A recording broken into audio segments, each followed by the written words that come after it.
After some much needed time off, a few months of time off, I'm back to hopefully put a little bit of honest media into the world. And I have to tell you, if half of my conversations are as cool as the one I had with CeCe, we're going to be in for a good time. Live from Las Vegas, Nevada, this is Stranger Than Christian.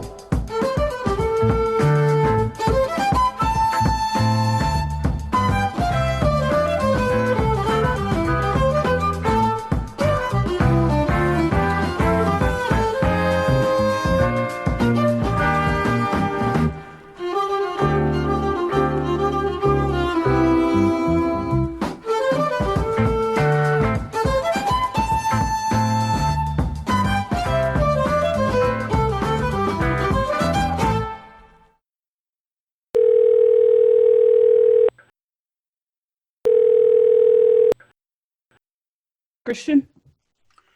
Hey, CeCe? Okay, perfect. Sorry Hey, about good. Oh, that's much better. that. How are you today? I'm good. How are you doing? I'm excellent. Are you living in Las Vegas right now? I do live in Las Vegas. Okay, and were you born there? I was not born there. Okay, where were you born originally? I was born in Georgia. Oh, in Atlanta, Georgia. Okay, excellent. So what brought you to Las Vegas? Just a change of scenery. I love out west. That's a definite change of scenery. Yeah. And how long ago did that happen? How long ago did you move over to Vegas? About 4 or 5 months ago. Oh, so you're like brand new. Yeah, super new. Wow, and you enjoy it. I do. I I'm love like it out here. I'm so afraid to go to Las Vegas because I feel like they will take my money immediately. I feel like it's designed to like empty your pockets as soon as you get there. I feel like I can't handle that. It can be overwhelming. I was thrown into it, not blindsidedly, I guess. So I learned a little bit, and I've won the times that I've gone. I don't overdo it, but yeah. I've Well, seen that's what people lose everything. they say because I'm from Connecticut originally, and we have like Okay. two of the biggest casinos in the country are Foxwoods and Mohegan Sun, and they say that especially like with slot machines because that's all I play. I play slot machines and blackjack once in a while, but they say Mhm. that if you sit down at a slot machine, you play a couple times, it gives you a good payout within your first few spins just to like get you to sit there because that's how they make their money is they have you just sit in the chair. So the thing to do is like once you win like $50, you get up and go to the next one, and that's how you make a lot of money at the slot machines.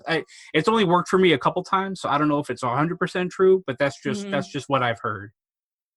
Yeah, I would say so. I would agree. I'm not the expertise in gambling, but I've tried my luck, and that has been my strategy. So I would say that's pretty accurate. So when you say you didn't go into it blind, did you have somebody like lead you there? Did you move there with somebody? Did you just decide to Yeah, I like pick know. up and go? I knew a few people. So I have friends out in California. I lived in LA for a little bit, and I have people locals who go all the time. Have grown up here, born and raised, and so they kind of know. I've met people who've won a lot of money, a lot of money from casinos. So what do you do for a living? I am a content creator. I'm specialized, I guess you could say, in filmmaking and photography, but I do a lot of other things as well. Okay. And so like things for social media, things for YouTube, like what is that? Yeah, so I actually have a podcast myself too. It's called Breaking Barriers, and on the podcast we talk with mostly. That's why I was interested in doing this. We talk with mostly creators, entrepreneurs, and educators. But I've been kind of itching just to talk to some random folk and just kind of see how the topics that we talk about on our show resonate with other people. Just whether that be nurse from grocery store clerk. But also I do YouTube videos. I do freelance stuff. I have done things for leather companies, prep schools. I just love creating, so I don't really discriminate. All right, so let me ask you this. As somebody who, see, I've done this podcast, I have about 10 episodes under my belt, but that's 10 episodes like in the past year and a half. Like I fell off of it. Hmm. How do you push through that feeling of like, I'm making this stuff and nobody's seeing it? I don't have an audience. Do you ever feel that way? And if so, how do you get past that? Of course, I think any normal creator gets that feeling sometimes. But honestly, in the past year and a half, it's when I learned how to deal with it. I started from the ground up. I still consider myself a small content creator, but I've been seeing growth since I moved out here to Vegas. And what changed is a couple things. I changed who I was surrounding myself around. Coming from down south, and I lived in a smaller city where a lot of people weren't creating or having the same mindset as me. I started reaching out to other people in different cities and other places to where I could go and see people who were just passionate about it. They didn't care about anything, the numbers, anything else but creating. And that kind of reminded me on why I picked up a camera or why I picked up an instrument in the first place, is just because of the love of it. So I put the love of it first, and then I worry about the numbers and everything later. Because I'm not going to sit here and tell you, oh, like those don't matter, because they do matter. It matters. Retention matters. It matters to see that people like it and care about what you're doing. But before any of that, I constantly remind myself that this is my passion, and I'll be doing it whether nobody looked at it. Yeah, because I know that I've struggled with that feeling in the past that like sometimes you feel like you're just making shit and like throwing it down the hole and you hope somebody catches it. Mm-hmm. You know what I mean? Mm-hmm. Which one did you pick up first, a camera or a musical instrument? They were both kind of at the same time. I was thankfully lucky enough to be surrounded by both um, music and digital photography, and they were right there. I was able to pick them both up at the same time, and so I actually went to college on a music scholarship, but my major was digital content creation. So And it's and, just and what do always you kind of play? both Like been in what? my life. Right. What musical instruments I do you play play? several instruments. I play several instruments. I play piano, guitar, clarinet, saxophone, drums. I was in the band, so I was able to be exposed to all of them, and I just put in extra work and learned them. And now that I'm 24, and so now that I've gotten older, I've kind of had to prioritize some things, but I still have a love for them all. And when I get free time, I just pick up whatever I see. You're a multi-instrumentalist. Yeah. That's like one of my favorite words in music. I love music, but that's like one of my favorite words. A multi-instrumentalist. It's like that's like such the thing to be. That'd be so cool to like know how to play more than one instrument. My brother learned how to play guitar when he was young, and one day we're from New Haven, Connecticut, and so Okay. they had like Yale University did this thing where they set up a bunch of pianos throughout the city. And my brother, we walked by a piano one day, and he just like sat down and played a song. And I had no idea he knew how to play piano. And he said, I don't. Mm-hmm. It's just that I know how to play guitar. So learning another instrument or sitting down to play another instrument, you automatically identify things that they have in common. And it's easier to Mm-hmm. just sit down and play them. Do you find that to be the case with the instruments that you play? That's absolutely correct. I started on a string instrument, not the guitar. I was in orchestra when I was in fifth grade, and so I learned the premises of chords and how they break down and everything in scales. And then when I went on to middle and high school, I joined the band, and I was exposed to multiple instruments. And through being around them, I noticed, well, oh, like this is just two scales down. That's all I have to do. I can still think in my native instrument, but I just have to scale it down. So it is very, once you learn how to play one, it is, I won't say it's easy, but it's not as hard to learn another instrument for sure. Well, I guess it's the same thing with languages, right? Like if you learn Spanish, you can learn a different language because you know the thought process that goes behind uh, learning the different verbs and learning how to conjugate them and all that. Do you speak any other Hmm. languages? I understand and speak very little Spanish. I come from a mixed family, so I've been surrounded by Spanish most of my life, and I took Spanish, but I've just not been immersed in it enough to speak it. Um, I guess confidently. Yeah, confidently would be the word. Right. Yeah, that's how I describe it. I'm 100% Puerto Rican, and I feel guilty every day not knowing Spanish. Like I know enough, I can get by. You know what I mean? Like Hmm. if I always say like if you drop me in a Spanish speaking country, I can like get a beer and get a ride home. Like I and Hmm. not get hurt. You know what I mean? That's the the extent to which I know it. Do you ever feel any guilt about not knowing Spanish, like having that in your blood, but not like representing it fully? Um, yes and no, because it's not in my blood. I'm actually black, but my sister-in-law is Cuban and Honduran, so she's exposed me to it since I was in fourth grade. So Oh, very that's what you little. meant by mixed. Yep, yep. Like Oh, I my, see. I Okay, come okay, from, okay. yep, yep. Like my nephew's mixed and everything. So uh, she's just been my life so much.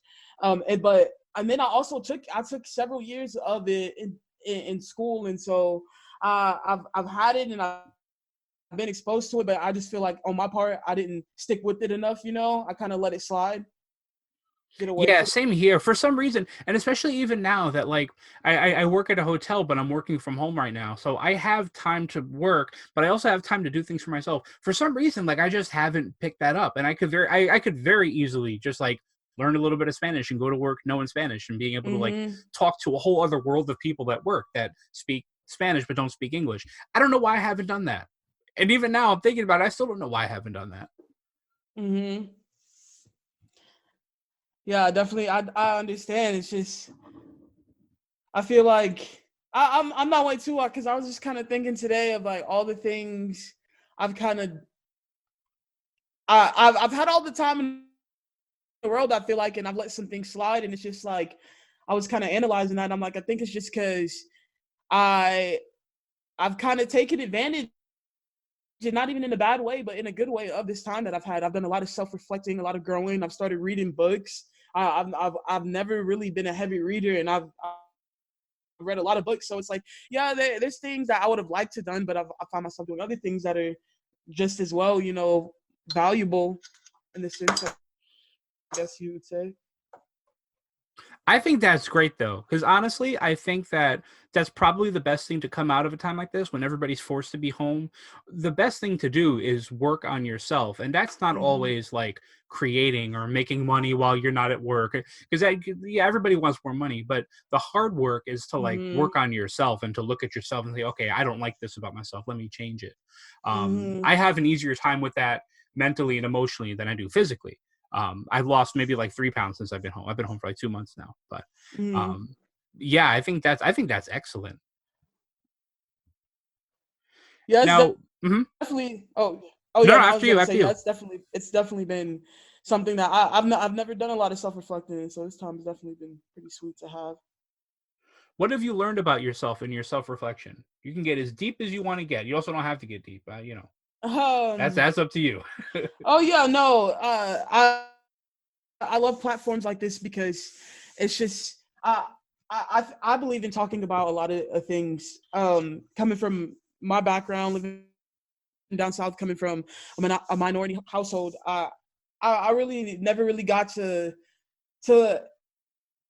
dig within because I was taught hard work and to work hard and go out and chase after what you want. And sometimes you can get wrapped up into that. You don't go at 100% all the time.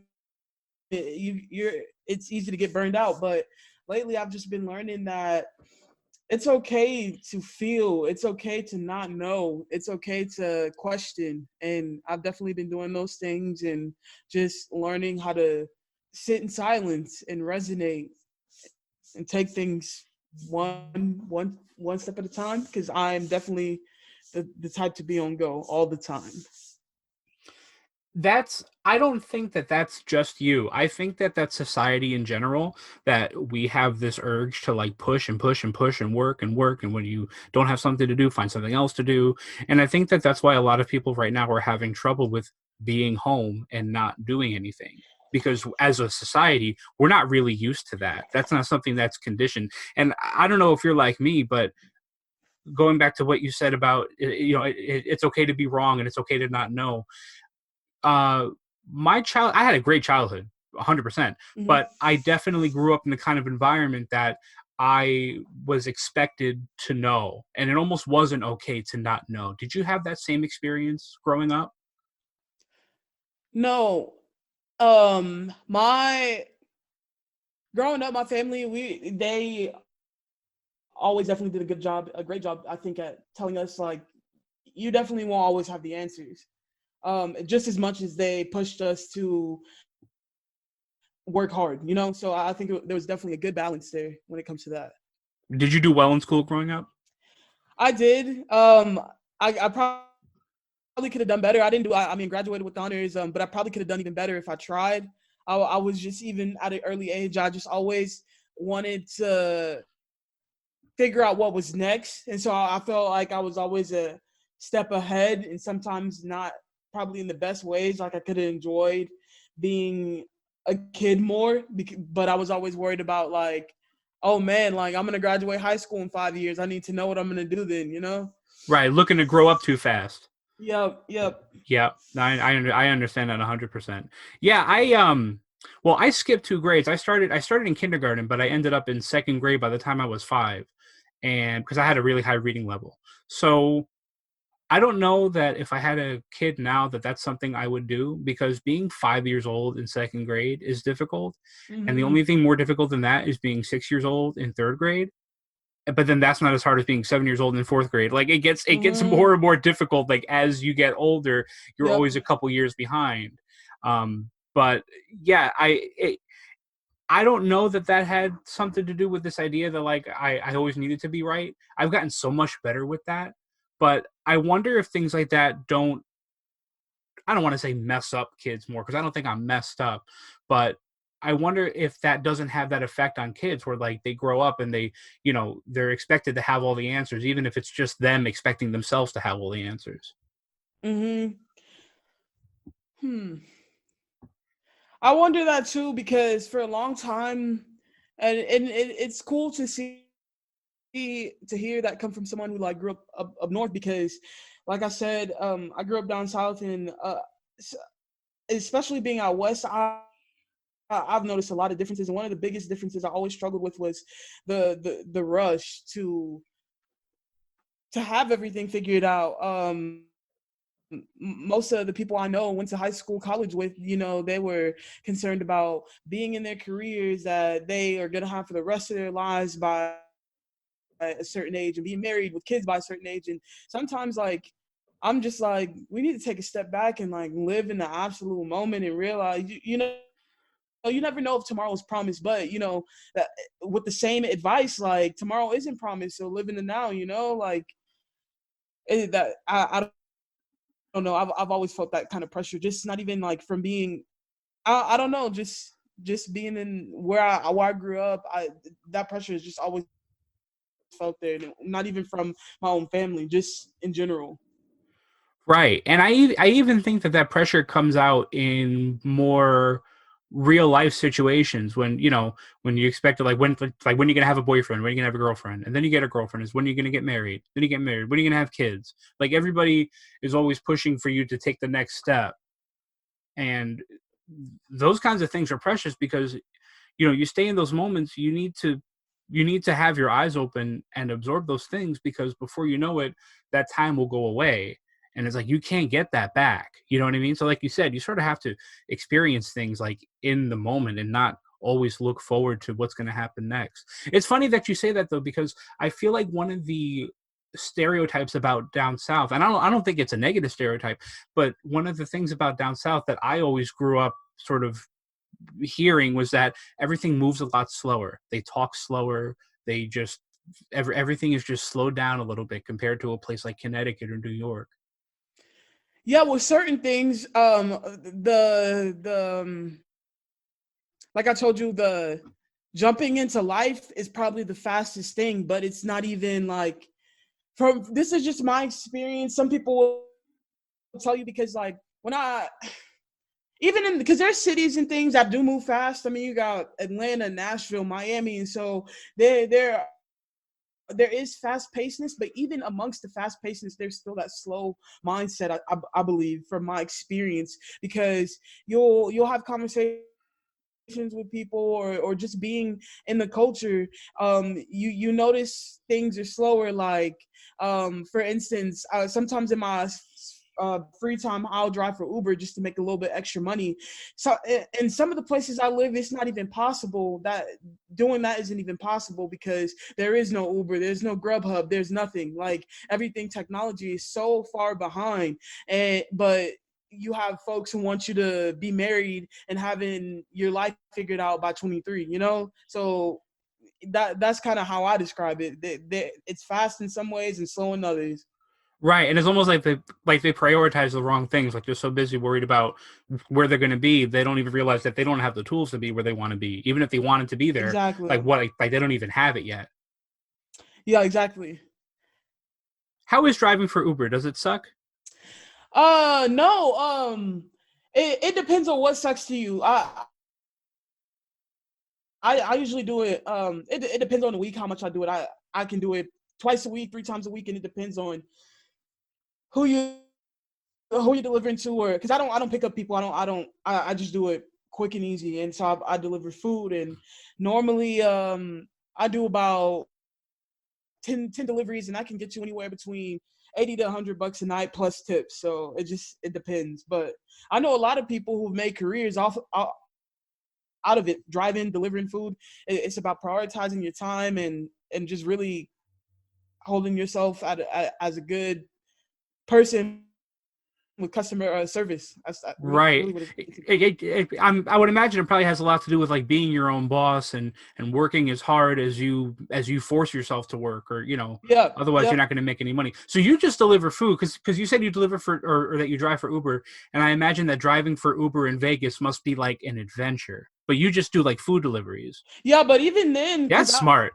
yeah, I've been I've really been thinking about starting a series on my channel of just recording kind of what I see around here, because I've lived in LA, and I've lived like I told you, all over down south, and Vegas is really it's a great combination of both of those places, and I tell people that, and they kind of don't understand, but Vegas is such a melting pot. You get that fast life and different cultures and everything, but it also has the down south feel where you can be out in the middle of the desert, and just no one around you, and not even remember that the strip is only 15 miles away. But I have seen a lot of craziness, a lot of craziness, and I've been thinking about setting up a little dash cam and just kind of rolling with You it. should do that. You should jump on that. Because honestly,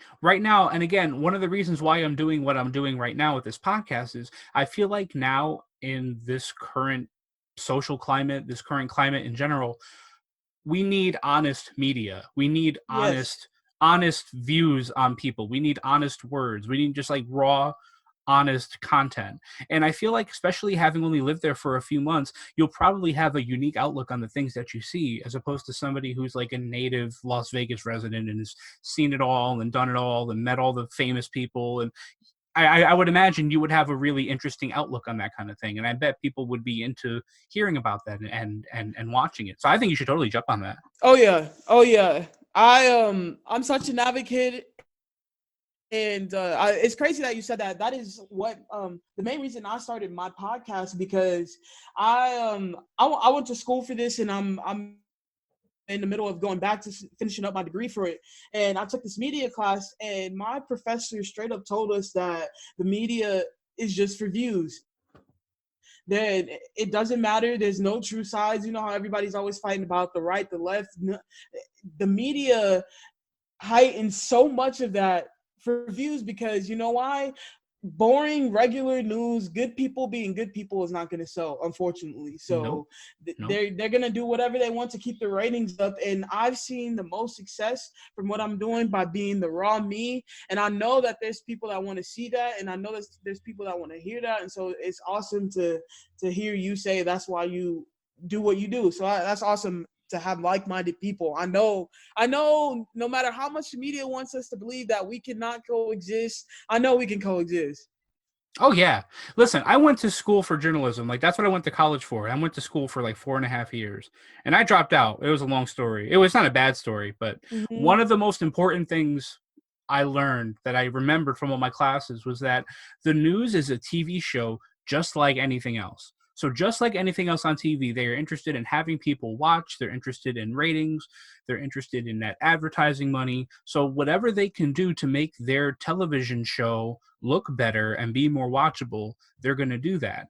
And especially nowadays, it does come at the expense of having quality unbalanced news. No, like nobody's balanced anymore, especially when it comes to like TV news, because it's all about getting people watching, especially it's all about getting people sharing and sharing their videos and commenting and liking and subscribing and doing all that. So yeah, definitely. Oh yeah, oh yeah. It's been an awakening, and yeah, like I said, it makes me happy. There's more of us, and yeah, I'm just having a ball right now, like just listening and processing all of this.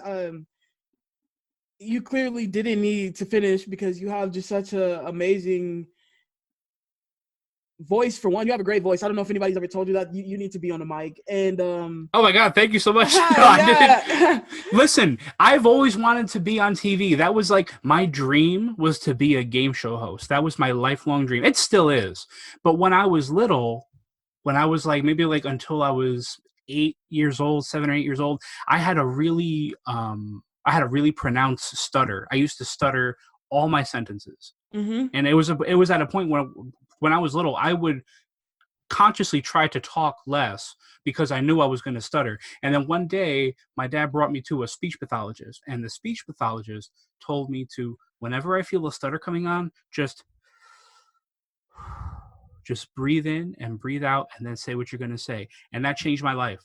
And I still stutter once in a while. Sometimes it's because I'm thinking faster than I can talk. But Mm-hmm. that it completely changed my life. Just that one piece of advice from him. And that was about 25 years ago. Oh wow.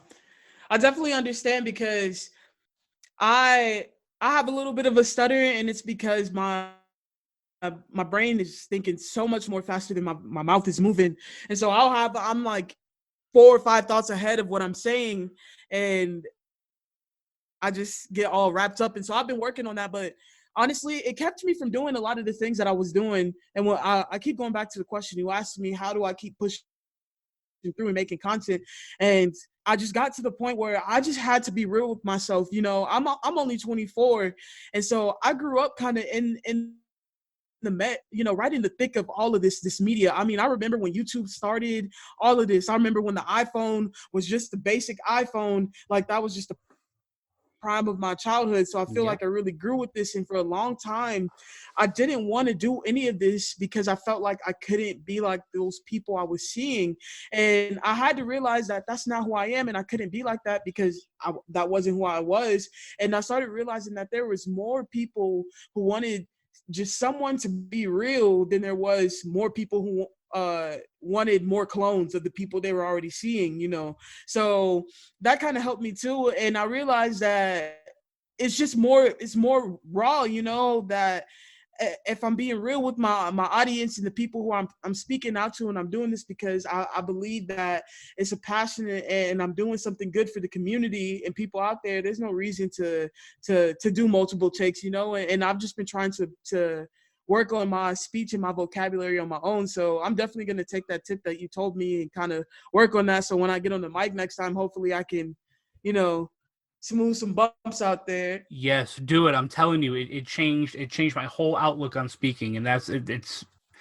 I wish I could find that guy and like tell him what that meant to me. I'm sure he's dead. This was like a long time ago, and he was old like even back then. But that was like one of the best things I had ever learned in my life.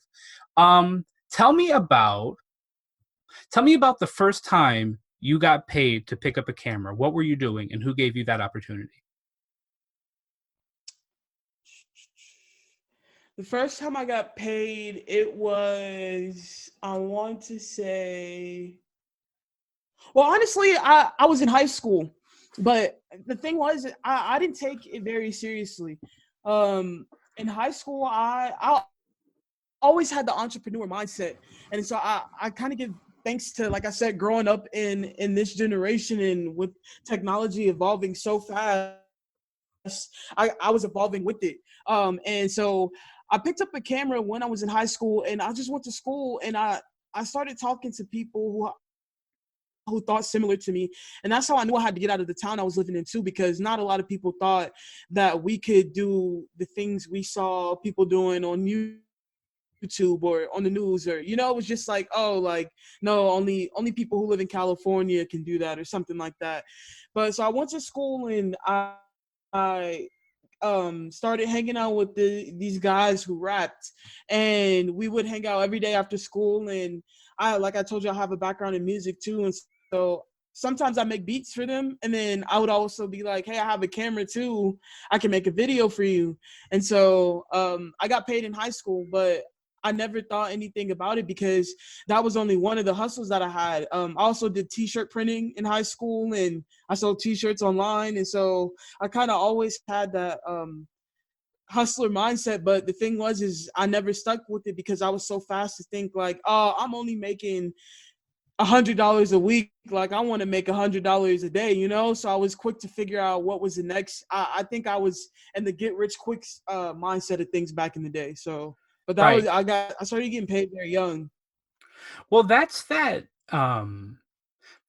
sort of mentality that guides a lot of society, especially when it comes to like creative types. That whole like, I need more. Like, I'm doing this, but I could maybe one day I could be doing this. And Mm-hmm. at some point, you got to realize that like, if you're happy doing what you're doing, regardless of the money at this particular point, like, Mm-hmm. just take a second. Yep. Just take a second. You know? Yep. Exactly. And I would say probably so I would say the time I really truly consider like the first time I received money for doing this, like something significant that I just kind of resonated in, was when I started getting booked for weddings. I did my first wedding, and it was just so special that someone would trust me with probably one of the best days of their life. And they paid me, and I started off underselling myself, and they told me they saw more value in me and my work, and they actually gave me more than what I asked for, so a lot more than what I asked for. So I think that's when I really started saying like, wow, when you love something so much, people believe in it, and they see something in you that they're really going to support. The people who want to support you are going to come around. So Yes, definitely. That encouragement, there's like nothing like it too. Because I oh yeah. remember I DJ weddings once in a while. I kind of keep it to friends only, but I'm available if somebody needs something, like last minute. But I was so nervous to do my first wedding. Like, I remember, and it was a friend of mine. Like, I knew this kid, I've known him for years, but I was so nervous. Like, what if I mess up this kid's wedding? And like, everything went well, and then it's like near the end of the event, it was like the father of the bride came up to me and just like palmed me $100 bill. And the amount of money like wasn't important, but just the fact that like that's how he felt about the job I was doing, like that was the encouragement I needed. Oh yeah. Oh yeah, it really does. It makes words can make such a difference. Such a difference. Yeah, $100 makes a difference And too. and Shit. yeah, and money for sure. Oh Yes, yeah. definitely. Do you still have the beats that you made? How long ago was that?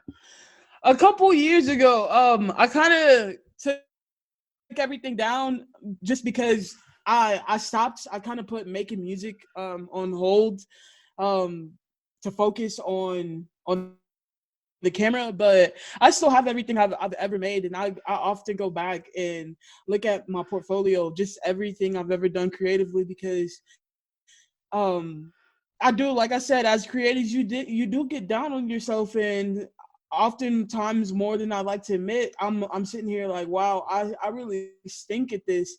And then I have to go back, and like I said, words mean a lot to me because it's been, most of the time it's been people's affirmation, which I I don't want to get it twisted. I don't look for affirmation to keep me going because I love it, and I'm going to do it regardless of whether or not people think I'm good or not. But I'm human, and I do look for affirmation. And so when I do receive those, it's just kind of like that extra push to be like, okay, like I wasn't going to stop anyway, but now I'm really not going to stop. But I Yeah, also it, go it back feels and I good to look know at my like you're like, portfolio. right, like what you're doing Mm-hmm. makes a difference to somebody.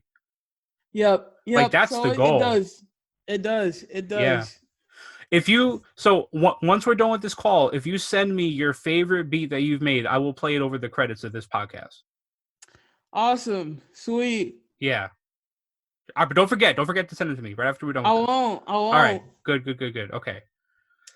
So growing up, like the area in which you grew up wasn't really conducive to creating things. Tell me more about that.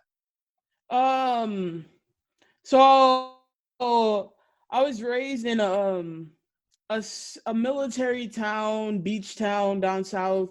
And there were creative people. There were people who um made music and stuff like that. There weren't a ton growing up, but now there's definitely a lot more. But it was just that there was never most people don't get out of there. Most people don't get out of there and they end up being stuck and they end up being the city, and it's a very small, like I want to say 100,000 people maybe that live there. Military town, Hillhead, South Carolina. Have you heard of it? Yes, I have. Okay, so yeah, big on golf, things like that. Right. Real. Have you seen Forrest Gump, Oh the yeah, a movie? million times. Yes. Okay, yeah. So it was filmed there. That is the exact town it was filmed there. Okay. If you know anybody in the Marines, on the East Coast, they go parasailing is there. So that's kind of the dynamic of the town. Um, Most people are just real good old boys and girls. The best way to explain it. Most people aren't doing anything creatively.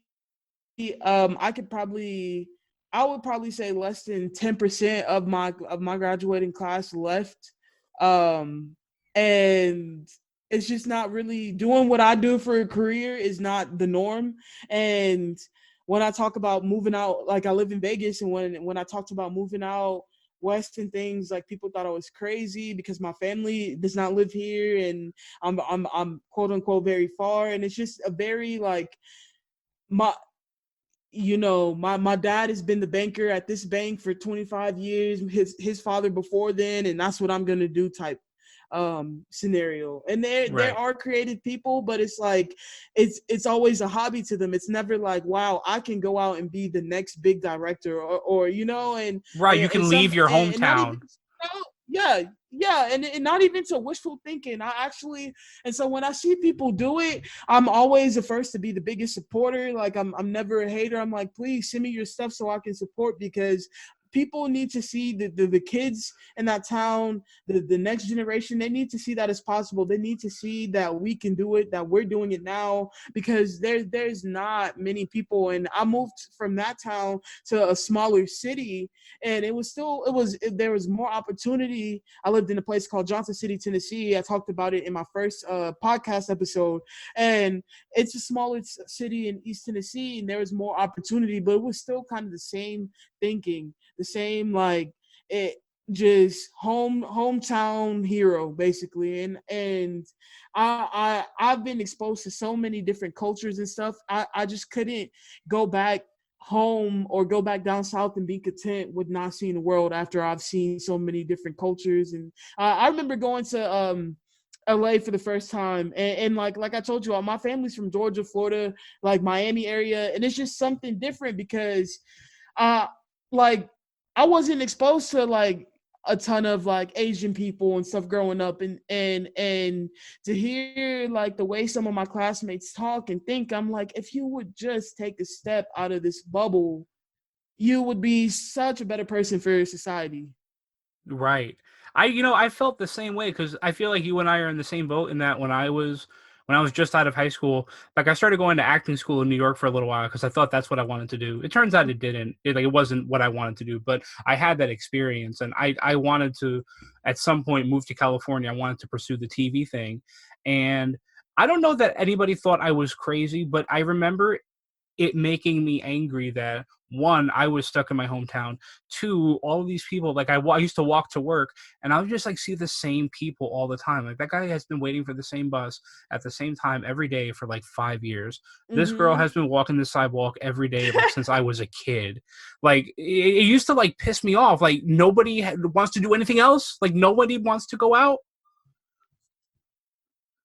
Yeah, it does. It gets like, yeah, I don't understand it, and I don't ever want to knock. Like I definitely understand some people are content with that, and I get that, but it's the folks that criticize you for doing something that is not of the norm, that just gets under my skin, because I'm just like, how can you just be so content with knowing there's this big old earth, so much more beyond these same 100,000 people that literally everyone and their mom, and you're just okay with that. I'm like, I can't fathom it. I can't. I don't understand it. But I never knock anybody for floating their boat, I guess. Well, you know what? That criticism is a response to like a perceived threat. It's the thing you criticize because you don't understand.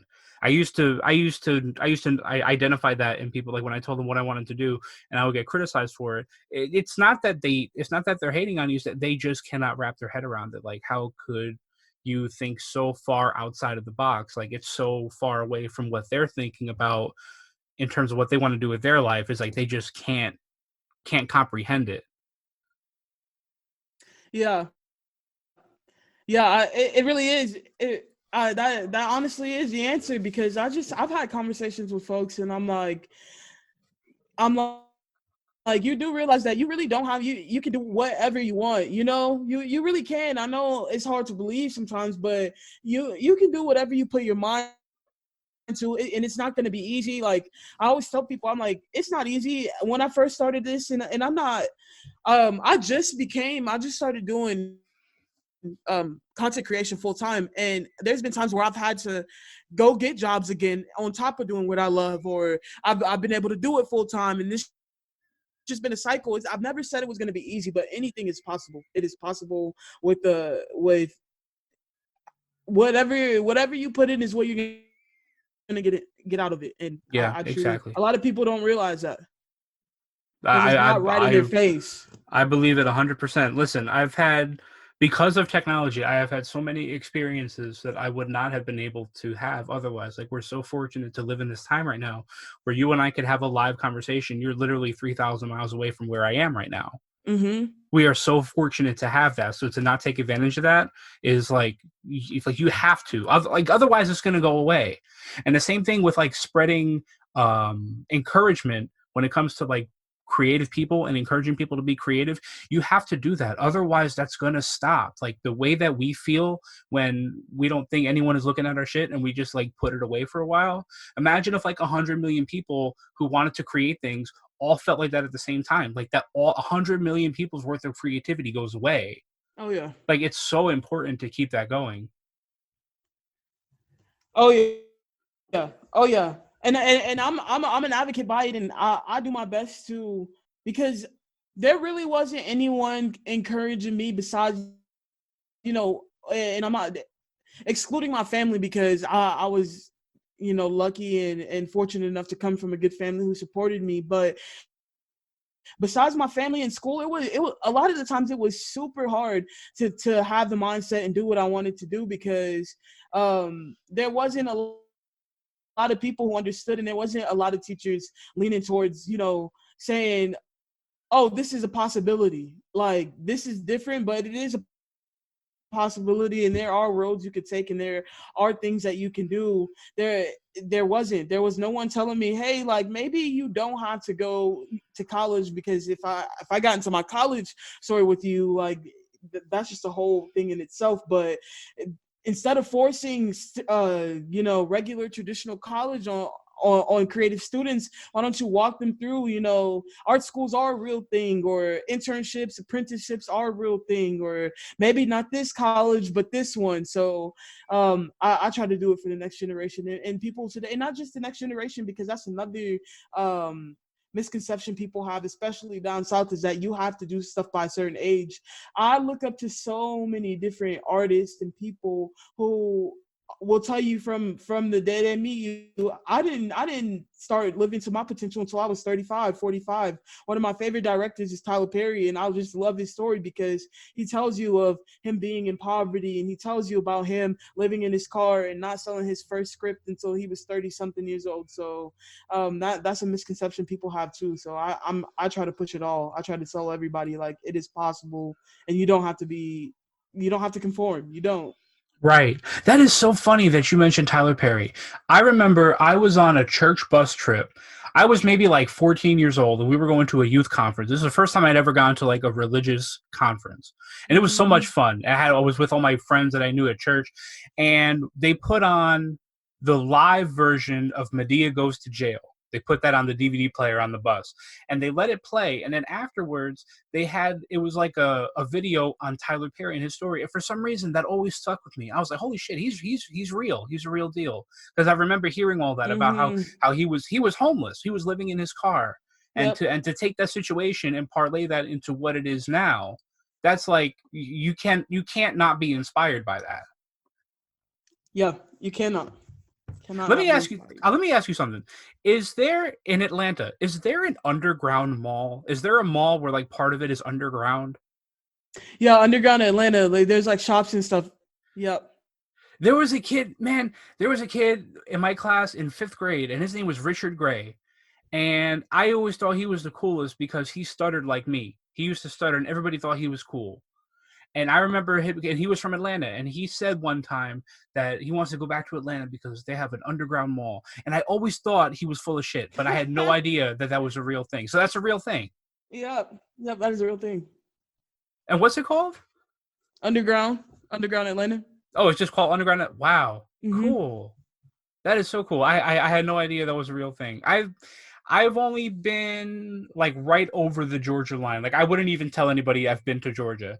My friend and I went to Bonnaroo, the music festival in Tennessee about Yeah. 10 years Yeah. ago, Yep. and we got there like a day early, so we just kind of drove around, and we ended up like right over the Georgia line for like a couple hours. Like again, I would not even tell anybody that that's a state that I visited because I wasn't even there long enough. But I love Yeah. it. I love it down south. Even the heat. It's not a humid heat. It's a dry heat. I could have lived with that. Oh no, no, it's super humid. Out west is where I am, Vegas, super dry. Super. There's a big difference. Oh, But is it that more that. humid in Georgia? I don't Oh remember it yeah, being that humid where I it's was. super.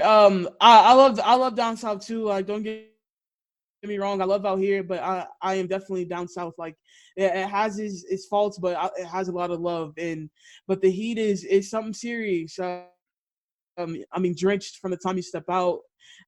Just frizziness everywhere, stickiness.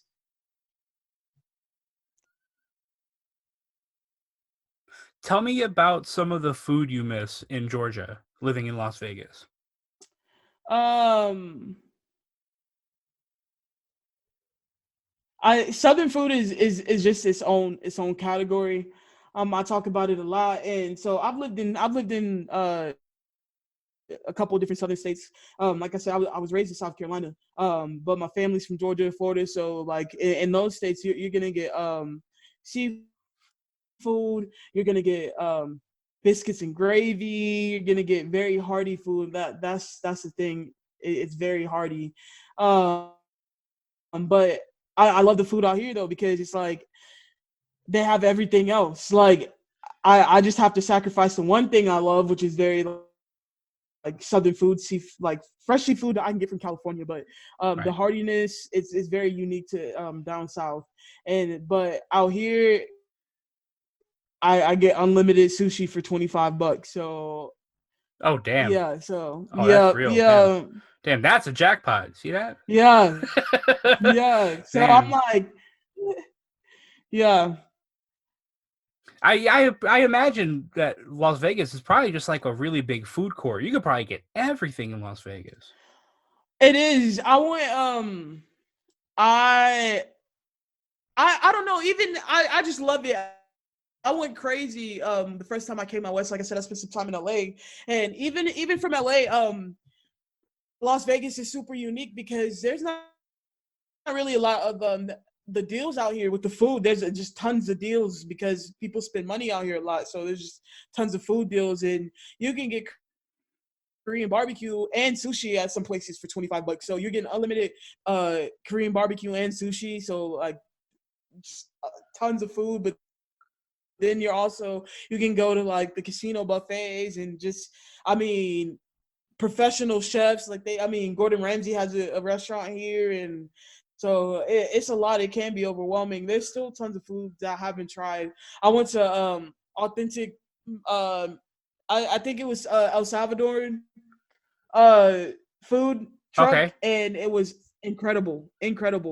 I'm trying to think because there's just a strip where you can get just tons of like, Cuban food, Mexican food, Hawaiian food, infused foods. I mean, it's there's a lot. There's a lot. I even thought about, because I love food, and I'm a foodie, and I thought about I have a series on my channel where it's called Amateur Chef, and I cinematically record foods that we make in my house that we just eat normally, but I record them, and I just for fun, I record them. But I've been thinking about going out and just doing something where I highlight different restaurants that people should try in Vegas that aren't just the popular ones, Off the because beaten everyone path. wants to try. Yep. Yes. Yeah, I understand 100%. I tried fried alligator not too long ago for the first time. Oh, alligator. Yeah. Oh, yeah. Yeah, it was not bad because I live in Lancaster, and Lancaster right now is really, I mean, not right now because everything is Pennsylvania. close in Pennsylvania, right? Okay. Okay. Yeah. Yeah. I know a few people there. Yep. Right, yeah. So half of it is like super Amish country with like literal horse and buggies and traffic. But the other half, it's almost like a little Brooklyn in that there are like you can get any type of food that you want in Lancaster. It was in the New York Times last summer that there are like 90 different restaurants in Lancaster. And one of them was like Cajun Creole cuisine. And they used to do these like po' boy sandwiches. And I remember it was like $6 extra to put alligator in your sandwich. So I thought about it. I said, "Nah, let me not, because just in case I don't like it, I don't want to waste $6." So the guy Mm-hmm. brought my sandwich out on a tray to me, and he got right close to my ear, and he said, "I put a piece of alligator in your sandwich for you." I went, "Oh my god, thank you so much," and I ate it. It was not bad. Yeah, it's not bad at all. I had it for the first time maybe 2 or 3 years ago. And yeah, I love it. I mean, frog legs. Have you ever tried frog legs? See, that's some Vegas Yes, history. I like for. Oh my god! Listen, why do I have like a story for everything you're saying? Listen. So when I was in fifth grade, I had a friend named Jim, and Jim's mom was a chef at one of the big casinos in upstate Connecticut. So he used to bring in these like double decker. It was on white bread. These double decker barbecue chicken sandwiches. And he never wanted it, and he gave it to me like every day. He was like, "Chris, you want my sandwich?" I went, "Yeah." So I had these Of for like 2 weeks course, straight. yes. Yes. So like for 2 weeks straight, I'm eating these big, thick ass sandwiches. And then one day he goes, "You really like frog's legs, don't you?" And I went, "What?" And I opened it up, and there's chicken in it, but there's also little pieces of frog's legs in it. So that Oh was how I first tried frog's legs. It was awesome. wow. I've never seen it like that, but wow, yeah, Yeah, that's no, me neither. I haven't seen it. I haven't seen it since then either. that's very unique. Right. Frog So legs. when you filled out the form that I had on Reddit to do the podcast, one of the things you said was you truly want to know who I am. Yes, Do you have any questions for me? I do. Okay.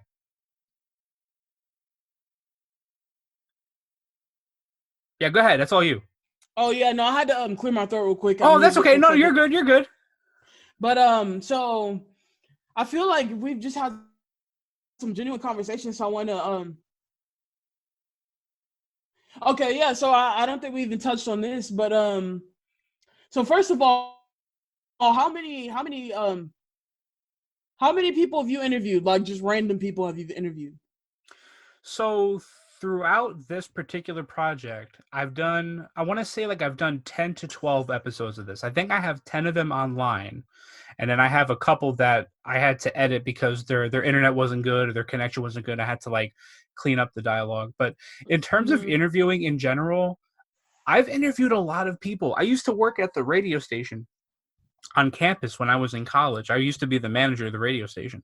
And so I used to be on the air a lot. And I just used to like, if I had an idea for something to do for an hour, I would just like go into the studio next door and do it and just go on the air and do it. And that was really cool. But yeah, I've interviewed, I wouldn't say a lot of people, but I would say, I'd say about 100 in my life. I've interviewed about 100 people. Okay. What kind of? I know you talked about it a little bit, but I just wanted to see if there was any more to it. But what made you start this? What made you start the podcast, and just what made you want to reach out to? What made you want to reach out through Reddit and reach out to people? I guess. One of the things that I love most about what I do for a living, I work at a hotel, is that I get to meet people from all over the world. But at a certain point, I was noticing that, yeah, I'm meeting a lot of people, but I'm only meeting them for like 2 minutes at a time. Like I meet them when Mm-hmm. they come to check in. I get to find out why they're in town, what they're doing, what they're looking to do, if they need any help. And then it's like, okay, well, have a nice day.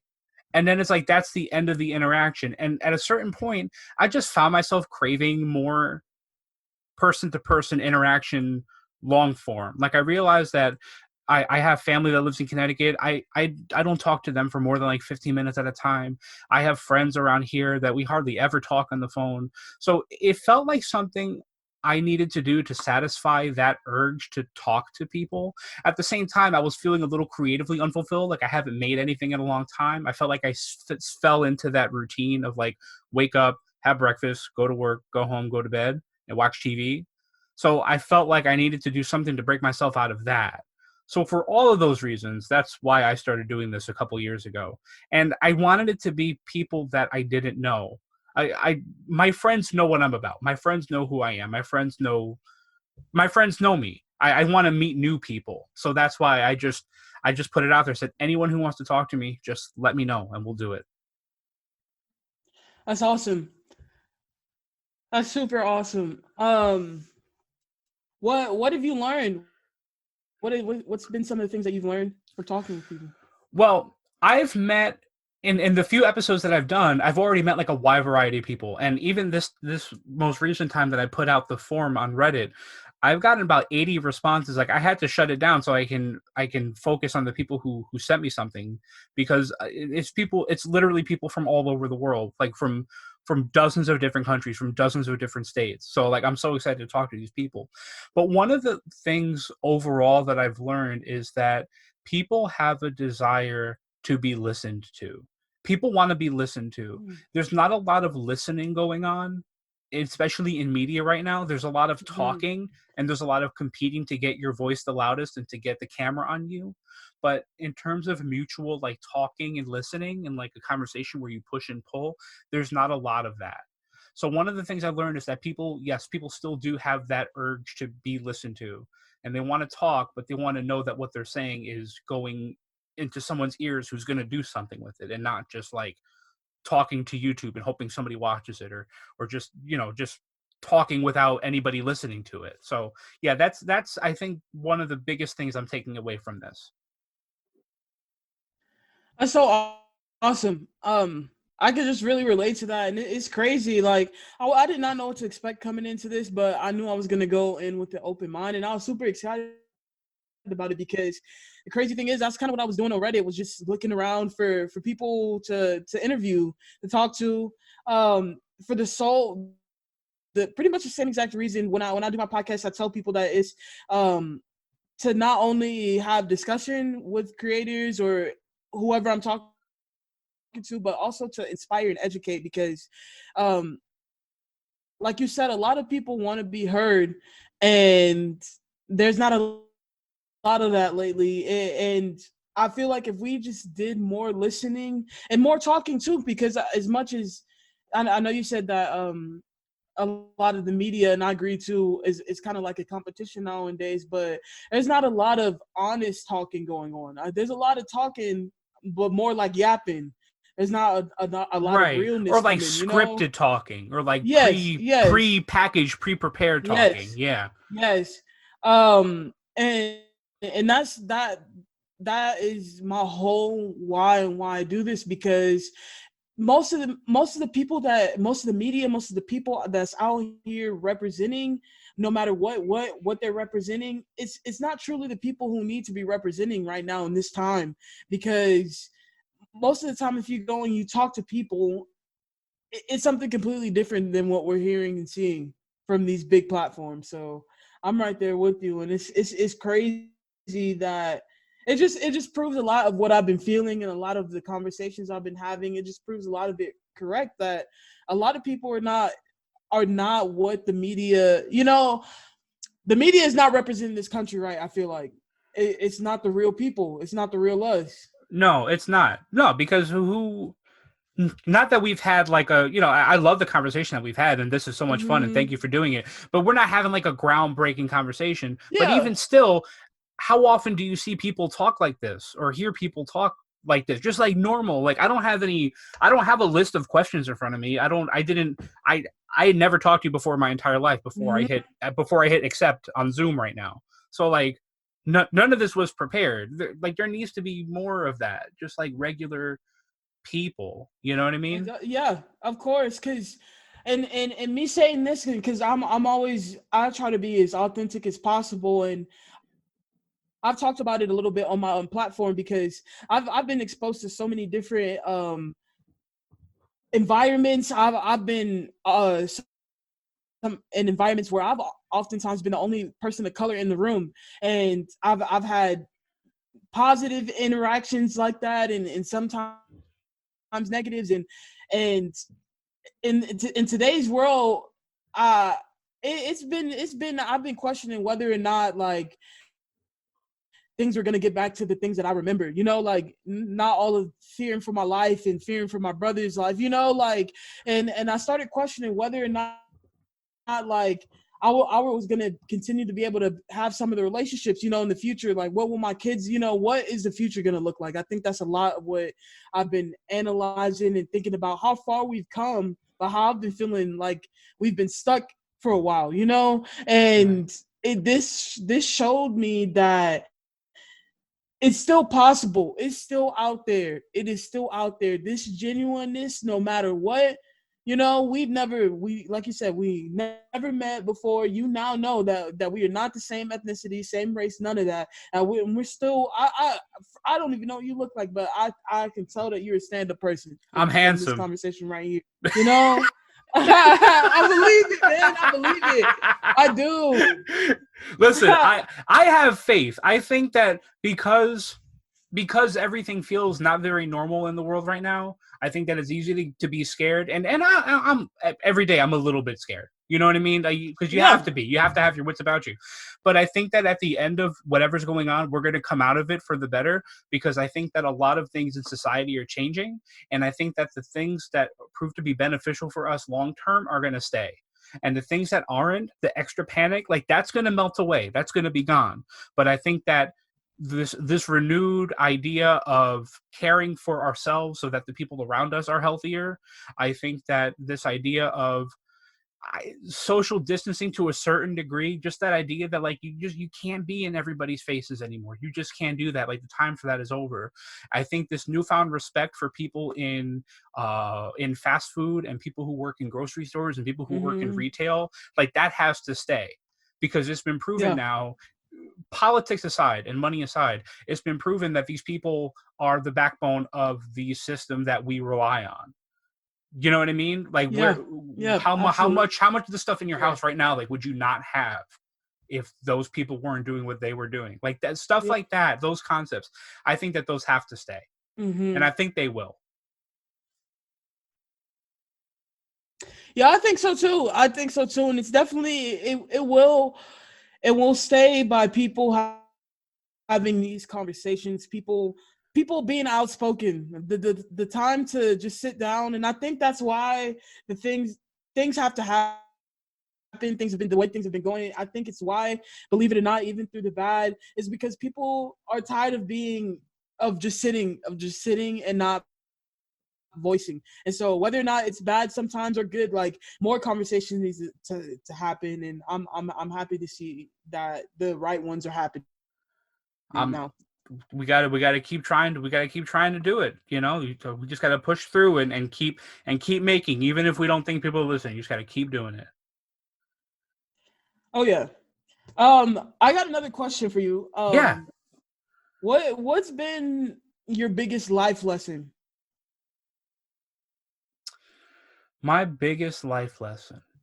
I have a few, but I'll give you one that I think has been important to me, and that is I am just a regular guy. There is no high expectation of me, anything higher than I set for myself. It's okay. Like you said earlier, it's okay to not know the answer. It's okay to find help.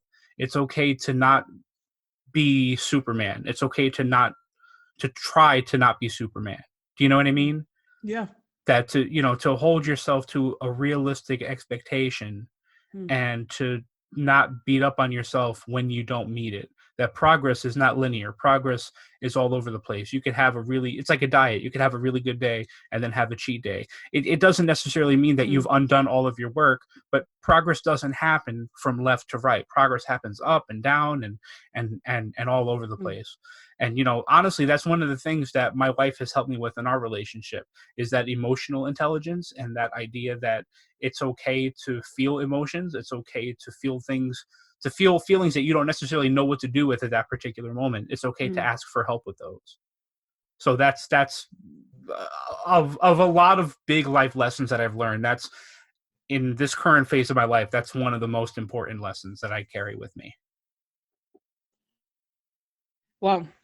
That is crazy. That's absolutely wild because that's honestly, like I told you, I've been doing a lot of reflecting lately, and that is pretty much the basics of everything that I've been reflecting on. And I am a big person. I focus on progress, and the fact that I'm gonna have to write that one down. Progress is not linear because that is something that I have been having an internal battle with for a long time now, and it's just now, probably within the last month, I've had some hard stuff going on in life.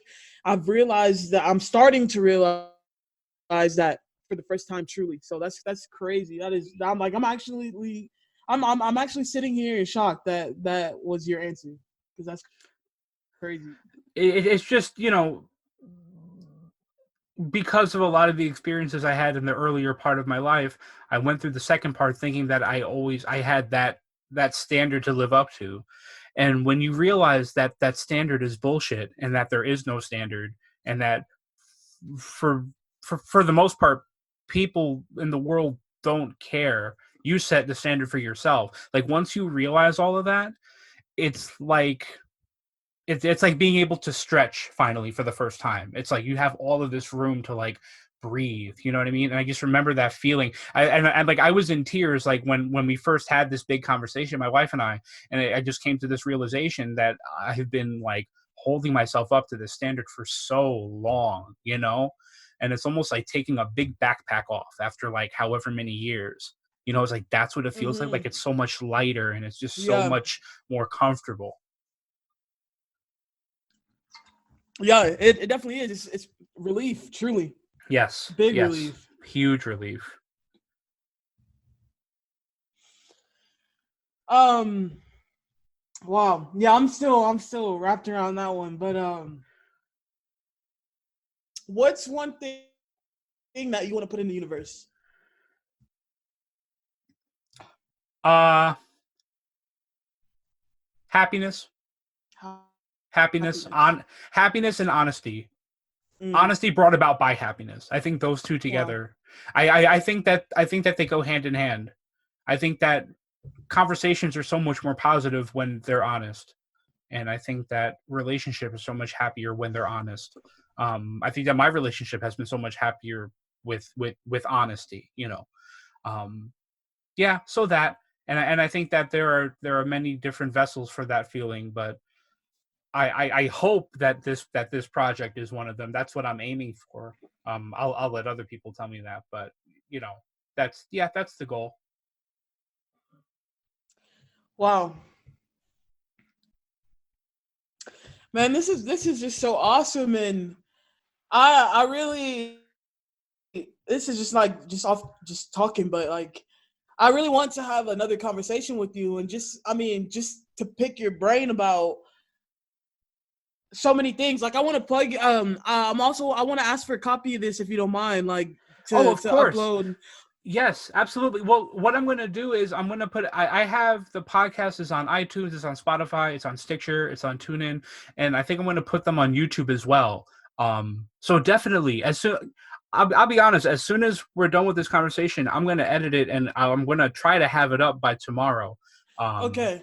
Yeah, definitely. And Um and let's keep in touch. Listen, if you I don't know you that well. I know you better now. We're not strangers anymore, but yeah, of please course. but please keep in touch with me. If you ever feel like you can't create, or if you ever feel like you have some questions or there's something you don't understand, I don't have every answer in the world, but I would be happy to help, because creative people got to stick together, you know? Yeah, of course. And I'm just honestly thinking like I want to stay in contact and really talk about maybe collabing on some projects because your mindset, I don't even, may I ask how old you are? I'm 31. I just turned 31 on the 9th. Oh wow, you're the same age as my older brother. I'm very close to him, and he wow, you have just such a great way of thinking, and you have such a great personality. I would want to see maybe doing something or just having a conversation, a round table, because I'm also a writer. I don't know. I feel something in you. I don't know what you have done in life so far, or what your passions are. That's something we could talk about on another episode or something. But Listen, I would I love see to. I'm myself. home. I'm not doing anything. Yeah, yeah. I love to.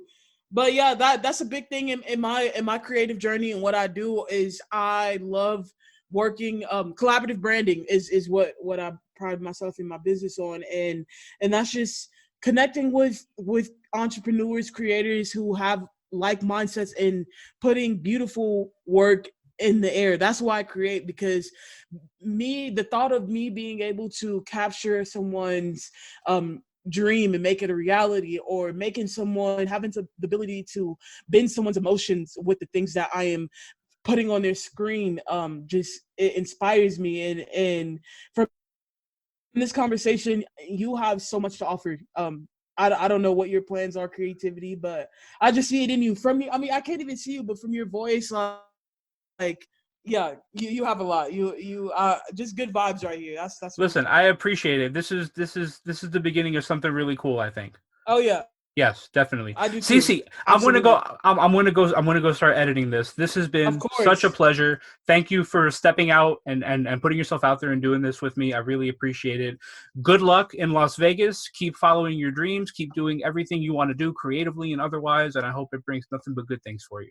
Thank you so much. It's been so Absolutely. fun. Absolutely. Yeah, this was awesome. Thank you so much. And I will and send me that beat. Don't forget. Okay. All right, I'm gonna put it in like right here. Like it's gonna fade up really slowly into the credits, like right in this point. So don't forget. Sweet. Sounds good. All right, cool. Thank you. I appreciate it. We'll talk. All right. All right, CeCe. Bye-bye. Bye-bye.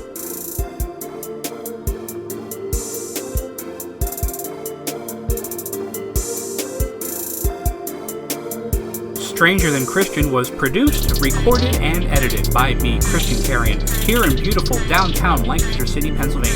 To subscribe to my podcast, learn more about the show, or be a guest, visit my website at strangerthanchristian.com. That's strangerthanchristian.com. Thank you very much for listening. Hope to have you next time on Stranger Than Christian. Bye-bye.